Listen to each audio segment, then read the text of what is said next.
लगता है कि उसके लड़ने से भाजपा मजबूत होगी। या बिल्कुल होगी, उनके लड़ने से तो भाजपा मजबूत हो ही जाएगी। वोट कटेगा, भाजपा को प्रॉफिट मिलेगा। अखिलेश जी का वोट जाएगा उनके में, भाजपा में। तो क्यों ऐसा लगता है कि वो उनके आने से भाजपा का वोट मतलब बढ़ेगा और मुसलमानों का वोट कटेगा? जो मुस्लिम वोट अखिलेश जी में आने वाला था वो AMIM में चला जाएगा, तो वो बेनिफिट सीधे सीधे भाजपा को मिलेगा, उसका अच्छा खासा बेनिफिट मिलेगा। क्या है कि लोगों की बुद्धि एकदम भ्रष्ट हो गई है। जो गैस हमें पहले 400 की मिलती थी, आज वो गैस हमको 900 की मिल रही है। और सब्सिडी कहाँ गई? सब्सिडी का पैसा लोगों के पास नहीं आ रहा है। अब आप बैंक के अकाउंट में चेक करेंगे, किसी को 65 रुपये आ रहा है, किसी को 50 रुपये आ रहा है, किसी को आ ही नहीं रहा है। तो वो पैसा कहाँ जा रहा है? अगर वो नमस्कार, आदाब, मैं रज़ा अंसारी, आप सभी का स्वागत है द इंडियन खबर पर। पश्चिम बंगाल से दूर अब उत्तर प्रदेश में है, वाराणसी में।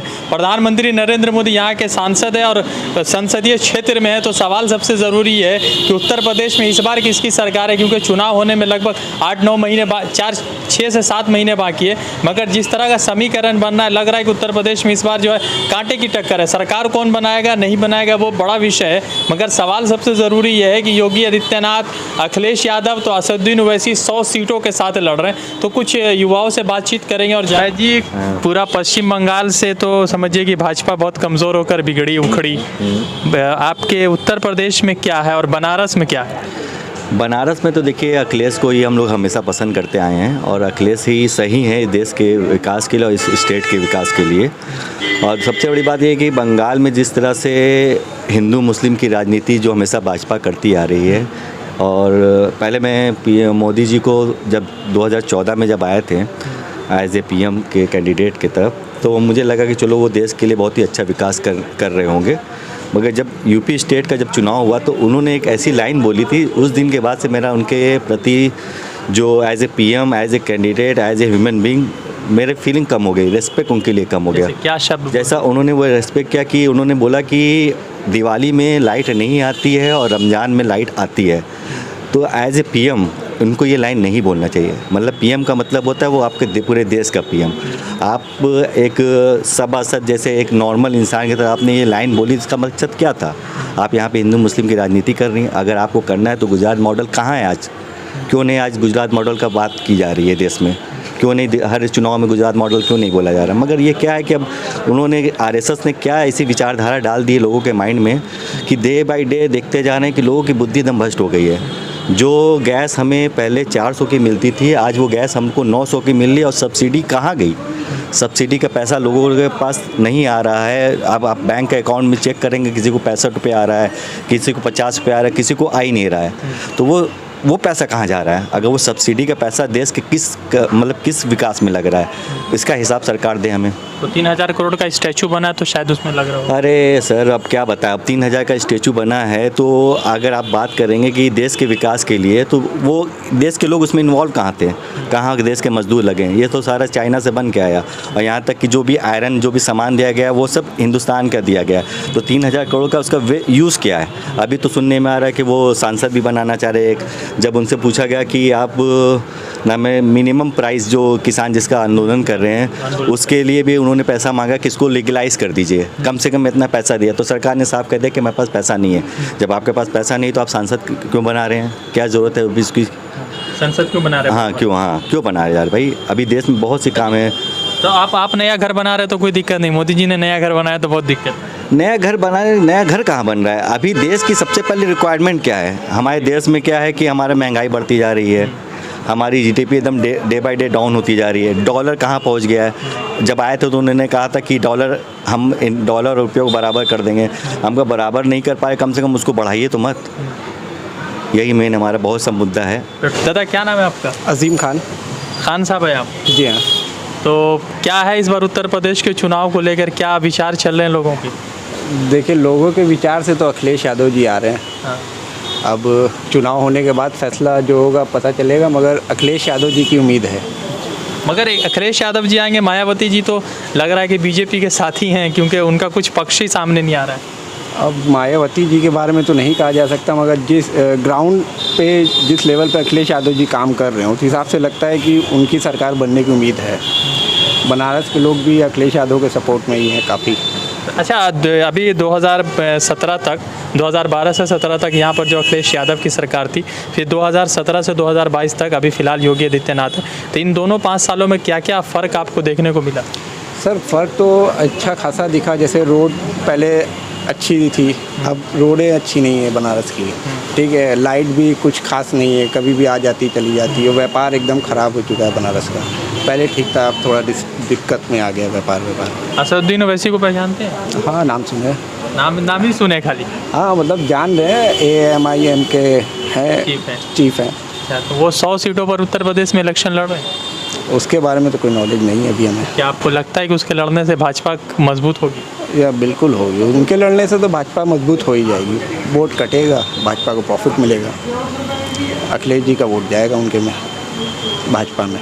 तो क्यों ऐसा लगता है कि वो उनके आने से भाजपा का वोट मतलब बढ़ेगा और मुसलमानों का वोट कटेगा?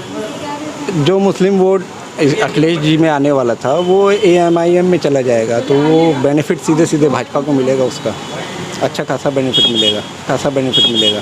शादी हो रखी है आपकी? जी हाँ। कितने बच्चे हैं? अभी नहीं है। तो 2 ही बच्चे पैदा कीजिएगा, योगी जी का फरमान आया है। जी हाँ, वो तो है।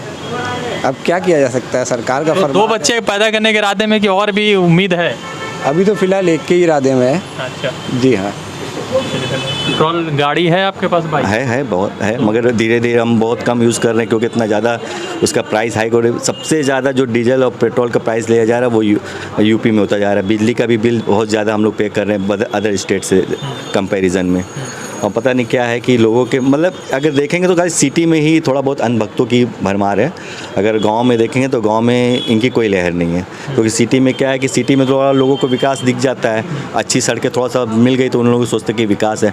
आपकी बेसिक नीड नहीं ना पूरी हो रही है। आज हमारी महंगाई इतनी चरम सीमा पे पहुंच गई है।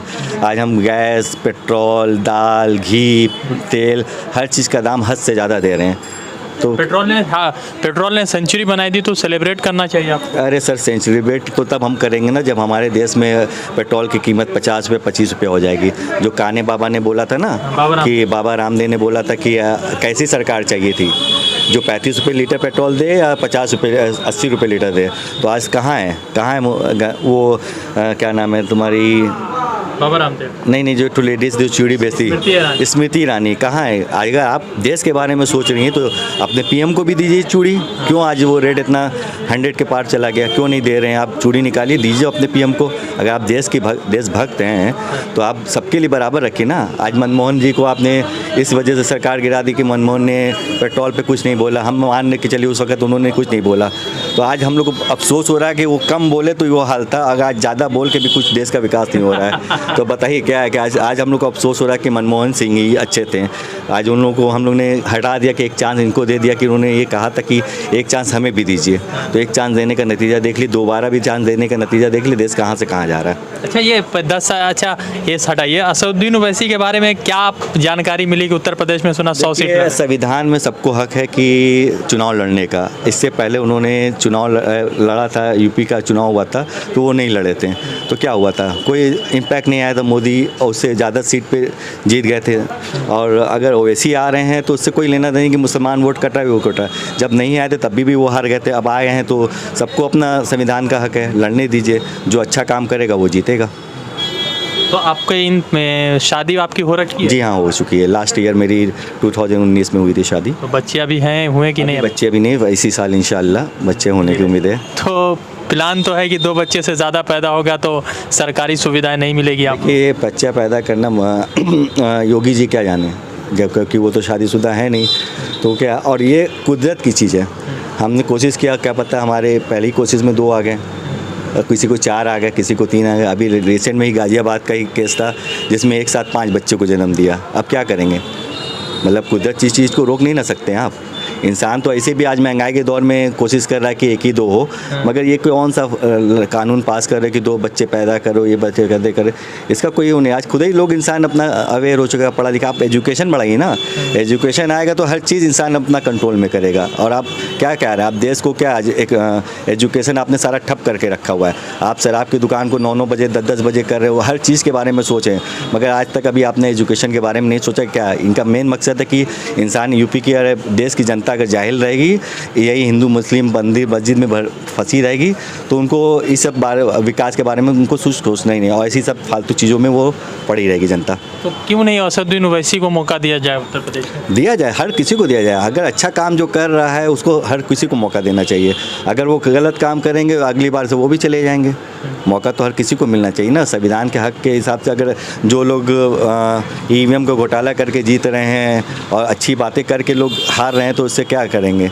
एक जिस दिन ईवीएम हट जाएगा तो उस दिन उनको बीजेपी को अपनी औकात पता चल जाएगी। तो अखिलेश यादव आ रहे हैं? इंशाल्लाह अखिलेश इस साल पक्का है कि वो आएंगे ही आएंगे। तो जिस तरह से लोगों का मत है और जिस तरह से लोग ये सोच रहे हैं कि अखिलेश यादव को लेकर कई बार जो है यहाँ के जो जनता है वो पश्चिम बंगाल के चुनाव का भी उदाहरण दे रहे हैं। तो सवाल ये है कि 22 में कौन जीतेगा? क्या योगी जी का जो जादू है या मोदी जी का जो जादू है, लोकप्रियता है, वो बरकरार रहेगी या कमज़ोर पड़ेगा? वो बनारस की जनता तय करेगी। मगर इतना ज़रूर है कि कोरोना काल में कई सारे सवाल भाजपा पर उठे, कई सारे सवाल योगी आदित्यनाथ पर उठे। रज़ा अंसारी की रिपोर्ट बनारस से द इंडियन खबर के लिए जुड़ते दूसरे अपडेट के साथ। धन्यवाद।